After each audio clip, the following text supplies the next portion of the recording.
Nous allons tout d'abord examiner les multiples possibilités offertes par Google. Ces multiples possibilités sont des applications qui permettent un certain nombre de travaux spécifiques à partir des données qui sont sur l'Internet et des données que vous pouvez aussi introduire dans les applications de Google. Mais auparavant, il nous faut regarder l'utilisation de Google en mode classique, c'est ce que nous allons faire maintenant. Lorsque vous utilisez Google, il est évident qu'il vaut mieux que vous créiez un compte sur Google, ce qu'on appelle Google Account. C'est gratuit, vous aurez votre petite photo qui apparaîtra en haut à droite de votre écran et cela permettra de voir que vous êtes enregistré sur Google et vous donnera accès à certaines facilités. Nous allons ensuite regarder l'utilisation de Google en mode classique, c'est-à-dire avec l'opérateur booléen AND, c'est ce que généralement tout le monde fait. Et puis nous regarderons le paramétrage de Google, parce que vous avez différentes possibilités pour paramétrer vos interrogations. Et enfin, nous regarderons les différentes langues que l'on peut utiliser et les différentes manières de regarder l'information, soit à partir des images, soit à partir des livres, soit à partir de ce qu'on appelle les news. Nous allons maintenant aborder une introduction au moteur de recherche Google. Le moteur de recherche Google est caractérisé par cette interface que vous voyez ici, et lorsque vous faites une recherche, vous allez voir apparaître plusieurs choses sur votre écran. D'abord les résultats de la recherche, mais aussi sur la droite, votre photo si vous vous êtes enregistré dans Google, c'est-à-dire si vous avez un Google Account, et puis au-dessous de votre interrogation, vous avez un certain nombre de données qui apparaissent, notamment Settings. Settings qui vous permet de fixer tous les paramètres de Google, le nombre de résultats par page, si vous voulez des résultats privés, si vous voulez travailler en oral, etc. Ceci est important parce que ça vous permet de paramétrer Google au départ. Et il faut le vérifier. Ensuite, vous aurez un certain nombre d'autres paramètres, les langues. Donc vous pouvez choisir la langue dans laquelle vous voulez que l'interface de Google apparaisse. Alors vous avez un certain nombre de langues ici, et nous avons des langues même à caractère particulier, et nous allons choisir ici, changer la langue et prendre la langue du Brésil, c'est-à-dire le portugais du Brésil. Donc le nouveau Settings apparaît, vous voyez que c'est en portugais, mais vous voyez que l'interrogation est en anglais, donc il faut la faire en portugais à ce moment-là. Et utiliser Paimel ou Açúcar. Vous voyez que même s'il y a une erreur de frappe, elle va être corrigée par Google. Et donc vous aurez vos résultats à ce moment-là, qui seront des résultats en langue portugaise. Donc vous voyez que tous les résultats sont en langue portugaise. On a choisi de travailler en portugais, on a fait l'interrogation en portugais, et donc c'est normal. On revient à l'anglais maintenant. Et donc, vous voyez que on ne fait plus l'interrogation à ce moment-là en portugais, on va faire l'interrogation en anglais pour que ce soit coréen, palm sugar, et donc vous aurez à nouveau les résultats que vous aviez précédemment. Dans Settings, vous avez aussi Safe Search. Safe Search est fait pour éviter tous les sites délictueux, pornographiques, etc. Et donc vous avez un toggle, vous pouvez être on ou off. Vous avez aussi Advanced Search, donc on regardera ça en détail à la fin de cette présentation, parce que c'est plus compliqué, et donc c'est important de le regarder particulièrement. Et puis vous avez aussi l'history et les aides pour la recherche. Vous avez aussi des outils qui vous permettent ici de paramétrer les résultats en fonction des dates. C'est important, ici on choisit n'importe quand, mais vous pouvez choisir les 24 heures, etc. Et puis vous avez aussi ce que l'on appelle tous les résultats ou le verbatim. Le verbatim, vous avez vu que tout à l'heure on a rentré Açúcar avec une faute d'orthographe, mais que Google a corrigé. Si on reste à verbatim, il n'y aura pas de correction et donc les résultats seront beaucoup plus restreints. Enfin, dans votre bandeau, vous avez aussi le travail sur les images, c'est important, notamment pour des problèmes techniques. Vous voyez ici, sur les images, on peut visualiser les images de tout ce qui est le conditionnement du sucre de palme. Vous avez aussi un problème intéressant avec les vidéos. Les vidéos apparaissent ici, vous avez une interrogation en anglais, ce sont des vidéos en anglais qui vont apparaître, mais je vous rappelle à nouveau que si dans Settings, vous allez changer, que vous preniez l'espagnol ou le portugais et que vous aviez une interrogation en portugais, vous aurez des vidéos en portugais qui apparaîtront, et c'est intéressant, ne serait-ce que vous pratiquez les langues. Et puis vous avez les nouvelles, c'est-à-dire des choses qui sont plus ou moins reliées au business. Par exemple ici, vous avez une étude sur le marché global du sucre de canne, et vous avez la possibilité de télécharger votre document si vous le souhaitez, ce qui vous permettra d'avoir des informations sur ce domaine particulier. Et puis, vous pouvez avoir encore d'autres applications, par exemple les livres, et vous aurez ici les livres qui parlent, par exemple, de l'utilisation des tropical food pour faire des menus, etc. Et donc, vous avez un certain nombre de facilités qui vous sont offertes, ne serait-ce que par cette interface au départ de Google, sans que nous nous approfondissions sur la manière d'interroger.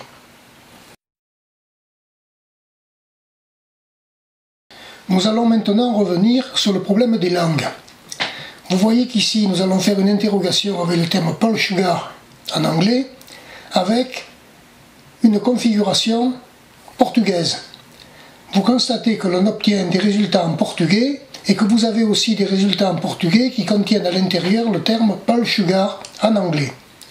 Maintenant, changeons de configuration et revenons à l'anglais. Donc, nous revenons à une configuration en anglais et nous allons, dans cette configuration, faire la recherche sur Palm Sugar où bien entendu toutes les références sont en anglais. Et nous allons maintenant faire une interrogation avec la configuration en anglais avec le terme palmeiro, açúcar, c'est-à-dire en portugais. Et donc, vous constatez qu'à ce moment-là, vous avez aussi des références en portugais qui vont apparaître et qu'elles sont pratiquement toutes en portugais. Donc, cela veut dire que vous avez à l'intérieur de Google des fois un certain nombre de résultats qui sont liés à la manière dont vous allez réaliser cette interrogation. C'est important parce que éventuellement, sans même changer d'interface, vous pouvez faire une interrogation en utilisant différentes langues et donc avoir des résultats différents, ce qui vous permettra d'avoir une bibliographie ou des résultats beaucoup plus riches. Lorsque vous utilisez Google régulièrement, vous allez regarder différentes applications, vous allez regarder différents résultats et vous allez regarder des URL, c'est-à-dire des adresses internet qui sont différentes en fonction de vos recherches. Il est intéressant de sauvegarder celles qui ont le meilleur intérêt pour vous et ceci vous allez le faire dans les favoris, c'est-à-dire que vous allez créer des espaces sur votre ordinateur dans lesquels vous aurez placé les adresses qui vous intéressent et vous pourrez alors les consulter à votre guise. L'utilisation des favoris dans Google est particulièrement intéressante. Cela vous permet de sélectionner les adresses des différents sites qui vous intéressent, de les classer par centre d'intérêt, d'avoir accès à toutes les informations, par exemple ici ce qui concerne les brevets, et en cliquant sur une des adresses, vous obtenez le lien avec le serveur qui vous intéresse. Ici, c'est le serveur de l'OEB pour la recherche des brevets. L'utilisation de Google en mode dit avancé ou en mode expert est intéressante parce que vous avez des recherches qui peuvent être affinées en utilisant des opérateurs booléens. Alors vous aurez l'opérateur booléen AND, OR, NOT, et avec aussi la combinaison du string search, c'est-à-dire la recherche de ces chaînes de caractères exacts. À partir de cela, vous obtiendrez des volumes de références variables et donc vous pourrez affiner votre recherche. L'utilisation du mode expert est fortement recommandée. Lorsqu'on utilise Google en mode expert, il faut de toute façon connaître les opérateurs booléens. Ils sont au nombre de 3, AND, OR et NOT. L'opérateur booléen AND est généralement l'opérateur que vous utilisez de manière implicite lorsque vous faites une recherche sur Google, en mode non expert. Lorsque vous utilisez le mode expert, vous pouvez utiliser donc tous les mots chien, chat dans la même référence, ou alors vous pouvez utiliser ce qu'on appelle le string search, c'est-à-dire la chaîne de caractères qui serait par exemple les chiens aiment les chats, et vous ne retrouverez que les références qui ont cette phrase d'une manière explicite, ou vous pouvez utiliser les opérateurs booléens OR, chien ou chat, ou les opérateurs booléens NOT, chien, NOT, chat, c'est-à-dire que les références contenant le terme chien, et effectivement chat, notre chien, c'est-à-dire toutes les références qui contiennent le terme chat et pas le terme chien. L'utilisation des opérateurs booléens et du string search, c'est-à-dire d'une recherche d'une phrase telle que vous la rentrez au niveau de l'interrogation, sont des systèmes particulièrement intéressants pour restreindre votre recherche à ce qui est particulièrement utile pour vous. Lorsque vous allez utiliser le mode expert, vous aurez un tableau dans lequel vous pouvez rentrer soit des opérateurs booléens AND en combinant vos termes, soit des opérateurs booléens NOT en excluant certains termes, soit en utilisant l'opérateur booléen OR en associant les termes, soit en utilisant le string search, c'est-à-dire une phrase qui sera en texte intégral dans la recherche. Mais vous avez aussi d'autres possibilités. Vous pouvez rechercher par exemple le type de document PDF, document PowerPoint, etc. Vous pouvez rechercher en fonction du type d'URL que vous allez utiliser. Par exemple, pour ce qui est gouvernemental, vous avez .gouv pour la France, .gov pour les États-Unis ou les pays anglo-saxons, vous avez edu pour ce qui est éducation. Vous pouvez aussi faire varier la langue et vous pouvez aussi faire varier la durée, c'est-à-dire la limite de recherche que vous fixerez, une semaine, un mois, etc. Ce qui vous permettra à nouveau d'affiner votre recherche d'une manière vraiment intéressante. Nous allons maintenant aborder la recherche en mode expert. Donc revenons à Google, faisons une interrogation et passons en mode expert en utilisant Settings et Advanced Search. Alors nous allons utiliser ici la recherche classique Palm Sugar avec tous les mots présents, c'est-à-dire en fait l'opérateur booléen AND. Et vous noterez le résultat qui est de 24 300 000 résultats. Et nous allons passer maintenant avec Advanced Search à ce qu'on appelle le String Search, c'est-à-dire avoir exactement la chaîne de caractères Palm Sugar, c'est-à-dire Palm séparé par un espace de Sugar. Et nous faisons la recherche et vous noterez maintenant que la réponse est beaucoup plus petite, 2 710 000 résultats, c'est-à-dire en fait une dizaine de fois moins. Nous pouvons passer maintenant à d'autres opérateurs booléens, l'opérateur booléen NOT par exemple, en utilisant le terme Sugar, mais sans qu'il y ait le mot Palm dans les références parlant de Sugar. Et à ce moment-là, on effectuera la recherche et vous verrez que les résultats sont différents à nouveau. Et puis, on peut faire exactement la même chose en utilisant le même opérateur booléen, mais en faisant exactement l'inverse, c'est-à-dire regarder tous les termes Palm sans le terme Sugar et effectuer la recherche. Et à nouveau, vous allez voir que le résultat que l'on va trouver est un résultat qui est tout à fait différent. Donc voilà le rôle des opérateurs booléens. Je recommande, dans les cas qui sont des cas de recherche relativement pointus, d'utiliser ce qu'on appelle le string search, c'est-à-dire la recherche exacte de caractères. Donc revenons à un string search ici, et puis nous allons faire varier d'autres paramètres, et en particulier, on peut choisir dans cette liste de paramètres les paramètres qui peuvent être les plus intéressants pour nous. Nous allons utiliser le paramètre avec des fichiers PowerPoint. C'est excessivement intéressant et on va regarder si dans la dernière semaine il y a eu des résultats traitant d'un PowerPoint sur Palm Sugar. Vous voyez qu'il n'y en a pas. On recette les résultats, c'est-à-dire qu'on repasse sur l'ensemble des résultats tout temps confondu et on choisit une des réponses et on va l'ouvrir pour qu'on voit bien que nous avons affaire à des PowerPoint. Ces PowerPoint peuvent ensuite être sauvés et effectivement certaines parties utilisées, mais à une condition, c'est toujours de citer la source, c'est une déontologie qu'il faut respecter. On va maintenant passer à d'autres paramètres pour balayer à peu près tout ce qui est disponible. Donc vous voyez qu'ici on est toujours dans des formats et on va regarder le format PDF. Le format PDF est intéressant parce que la plupart des dissertations, la plupart des publications et la plupart des rapports sont en format PDF. Et donc vous voyez qu'on a un certain nombre de résultats. L'ensemble de ces résultats, ce sont des fichiers PDF. On peut en choisir un, par exemple celui-ci, et l'ouvrir. Et vous constaterez qu'on a affaire à un PDF que l'on peut ensuite stocker, etc., consulter en texte intégral, puisque c'est un fichier PDF dont on a la disposition. Donc ces paramètres en recherche en mode expert sont excessivement intéressants parce qu'ils permettent de varier les recherches à la fois en termes de documents, en termes de dates, en termes de pays. Donc on va revenir ici à d'autres paramètres et on va choisir par exemple le langage, et vous voyez qu'on peut balayer un certain nombre de langues qui sont disponibles, et on va choisir le portugais, puisqu'on avait commencé à travailler sur le portugais dans ces présentations.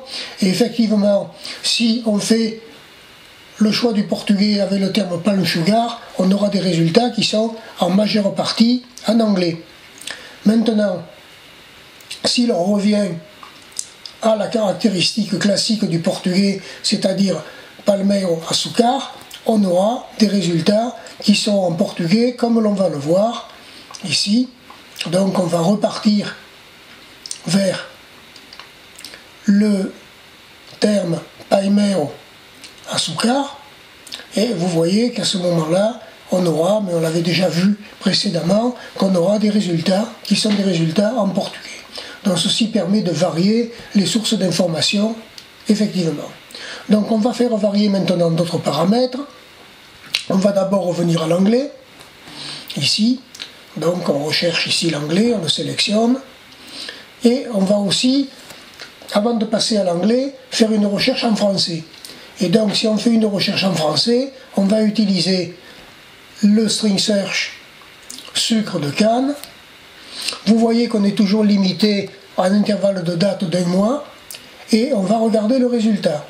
Et on a un résultat qui est de 1020 résultats ici, 1030 pardon, pour le terme sucre de palme, c'est-à-dire une interrogation en français. On va maintenant varier et repasser en anglais, toujours avec un intervalle de temps d'un mois, mais avec le terme palm sugar au lieu de sucre de palme. Voilà, on rentre le terme palm sugar et on effectue la recherche. Alors c'est toujours sur un intervalle d'un mois et on constate que l'on a à peu près 13 000 résultats, c'est-à-dire un rapport de 1 à 10, comme je l'avais signalé au début du cours, lorsque les langues variaient, parce qu'effectivement l'anglais ou le chinois sont les langues qui donnent le plus de résultats. Choisir où l'on veut trouver la donnée dans la page, c'est quelque chose que l'on utilise assez rarement parce que beaucoup de gens ne mettent pas des titres quand ils effectuent le montage de leur page en HTML. Alors on est revenu, vous voyez comme date, on a supprimé un mois et on peut maintenant choisir une région particulière. Donc ici on va choisir une région, bon on va prendre le Cambodge, pourquoi pas. On va garder le terme en anglais parce que souvent les gens publient en anglais dans ces pays-là, et on va choisir une des références, ici, bon, celle-ci ou une autre, simplement pour mettre en évidence les résultats qui sont obtenus, et vous voyez comme dans quelque chose d'open post, c'est-à-dire quelque chose qui est effectivement donc, du Cambodge, et donc on revient à l'initial. On va repasser maintenant à Advanced Search, et on va faire varier un dernier paramètre, c'est-à-dire le paramètre qui est lié au type de fichier. Edu, c'est l'éducation, Gov ou Gov, c'est le gouvernement, etc. Donc on va rechercher le terme qui est ici, palmeiro açúcar.